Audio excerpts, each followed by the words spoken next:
Kita ke sorotan lain, Saudara Gubernur DKI Jakarta Anies Baswedan mengatakan ada sejumlah alasan untuk melakukan reklamasi kawasan Ancol. Salah satunya langkah ini dinilai sebagai upaya menyelamatkan warga Jakarta dari banjir.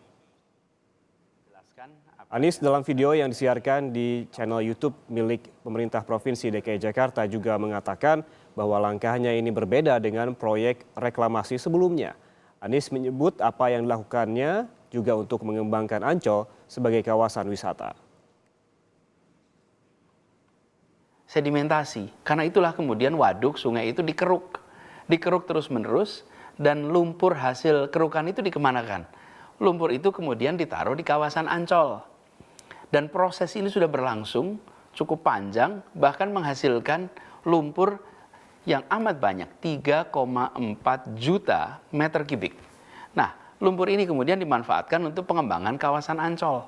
Jadi ini adalah sebuah kegiatan untuk melindungi warga Jakarta dari bencana banjir. Ini berbeda dengan proyek reklamasi yang sudah dihentikan itu.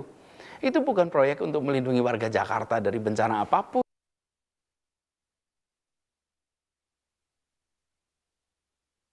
Saat ini, proses reklamasi di Ancol Timur, Jakarta Utara, seluas 155 hektar sudah berjalan.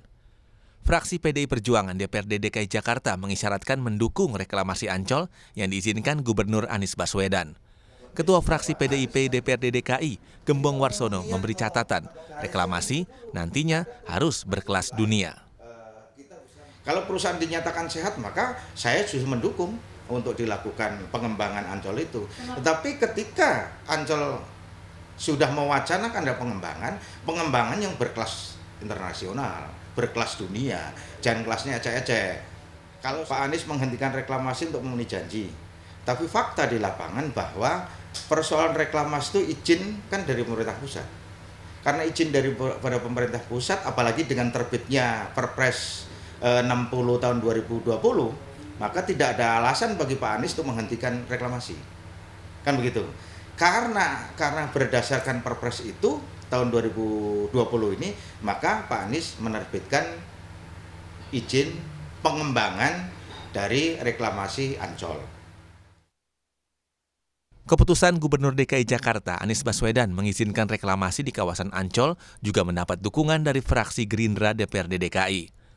Penasihat fraksi Gerindra DPRD DKI Jakarta M. Taufik menilai keputusan reklamasi di kawasan Ancol dibutuhkan untuk meningkatkan kualitas kawasan itu sebagai kawasan wisata. Ancol itu dalam statusnya sekarang adalah perluasan, bukan reklamasi. Perluasan dari darat ke laut, karena Ancol nggak mungkin perluasan ke Gunung Sari. Ancol itu memang perlu dilakukan perluasan sebagai destinasi wisata, mestinya menjadi destinasi wisata terbaik lah ya, paling tidak se-Asia. Kalau enggak, saya kira masyarakat sudah enggak memadai lah.